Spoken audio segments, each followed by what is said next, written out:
জিকিব। কাৰণ কি মই মানুহৰ এতিয়া মোদী ডাঙৰীয়াক ঘৰৰ গাৰ্জিয়ান বুলি ভাবি লৈছে, ডক্টৰ হিমন্ত বিশ্ব শৰ্মাক ঘৰৰ গাৰ্জিয়ান বুলি ভাবি লৈছে, গিৰিয়েকটো থাকেই, তাৰ উপৰিওতো ঘৰৰ এজন গাৰ্জিয়ান আছে ডক্টৰ হিমন্ত বিশ্ব শৰ্মা আৰু নৰেন্দ্ৰ মোদী।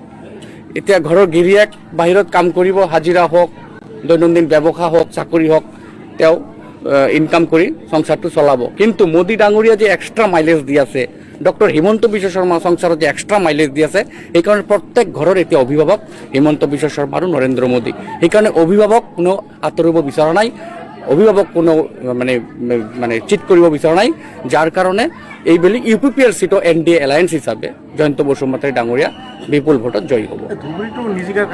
ধুবুৰীটো নিজিকাৰ কাৰণটো মই ইয়াতে কৈ দিওঁ। এটা ৰং কনচেপ্ট এতিয়া আমাৰ মাজত সোমাই আছে যে হিন্দু মুছলিম।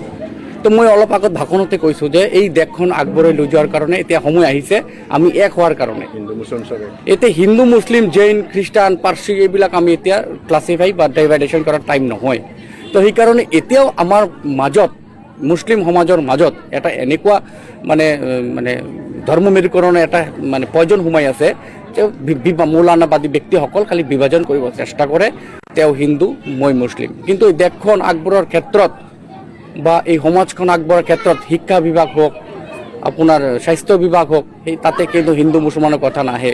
তো এই ধৰ্ম ফালে চাই পেলাই ভোটটো যে বিভাজন হৈ যায়, সেইটোৰ কাৰণেই আমি এই চিটটো হাৰোঁ। আদাৰৱাইজ আপুনি চাওক কৰিমগঞ্জতো মুছলিম আছে বহুত, তথাপিও কৃপানাথ মোল্লা কেনেকৈ জিকি আহিলে যোৱাবাৰ, এইবুলিওতো কৃপানাথ মোল্লা কৰিমগঞ্জ চিটৰ পৰা জিকিব। আপুনি চাওক নগাঁও চিটটো মুছলিম অৰিয়েণ্টেড, নগৰ মানুহৰ মাইণ্ড সলনি হৈছে, এইবুলি নগৰ মানুহে সুৰেশ বৰা ডাঙৰীয়াক ভোট দিছে। তো এতিয়া আৰু সেই কংগ্ৰেছ ইছলামিক মুছলিম ধৰ্মাৱলম্বী সেইবিলাক নাই। মোদী ডাঙৰীয়া মোদী পৰিবাৰত সকলোৱে বিনামূলীয়া চাউল পাই আছে, সকলোৱে বিনামূলীয়া মানে ফ্ৰীলি অৰুণোদয় পাই আছে, ফ্ৰীলি ৰেচন কাৰ্ডৰ জৰিয়তে 5 লাখ টকাৰ আয়ুষ্মান কাৰ্ডৰ সুবিধা পাই আছে, কিমান সুবিধা পাই আছে, সেইবিলাকতো নাই। সেইকাৰণে most of the Muslim people has turned over their thinking and converted in BJP to cast their valuable votes. And I expect and think that in upcoming days, after 5 years, all Muslim people will cast their valuable vote in favor of BJP party and in respect of Modi Dangoria as well as Himanta Biswa Sharma. এইবেলি আপুনি চাওক ৰকিবুল হুছেইন ডাঙৰীয়া আহিছে, আজমল ডাঙৰীয়া আহিছিল, চাচা বুলি ক'লে তো একদম পুৰা লৰ্ড।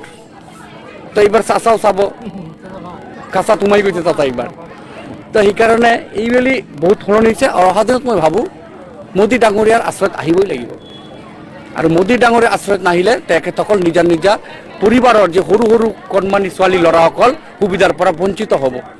এই বহুত মুছলমান মানুহ আছে, যিবিলাক খিলঞ্জীয়া মুছলমান মানুহ অসমৰ, তেওঁলোক কিন্তু এতিয়া মোদীক ছাপোৰ্ট কৰিছে, মুখ্যমন্ত্ৰী হিমন্ত বিশ্ব শৰ্মাক ছাপোৰ্ট কৰিছে। কিন্তু যিবিলাক মিয়া মুছলিম বুলি আমি কওঁ, তেওঁলোকে নিজা পৰিবাৰ ল'ৰা ছোৱালীৰ ভৱিষ্যতৰ কাৰণে অহা দিনত এই আমাৰ ৰুলিং পাৰ্টি বিজেপিত আহিবই লাগিব সুবিধাৰ কাৰণে। সবকা সাথ সবকা বিকাশ।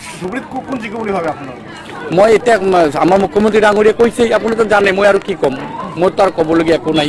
যোনে জিকে জিকক, এইটো আমাৰ NDAৰ লগত কথা নাই, এইটো যোনেই জিকে আমাৰ NDAৰ লগত সম্পৰ্ক নাই।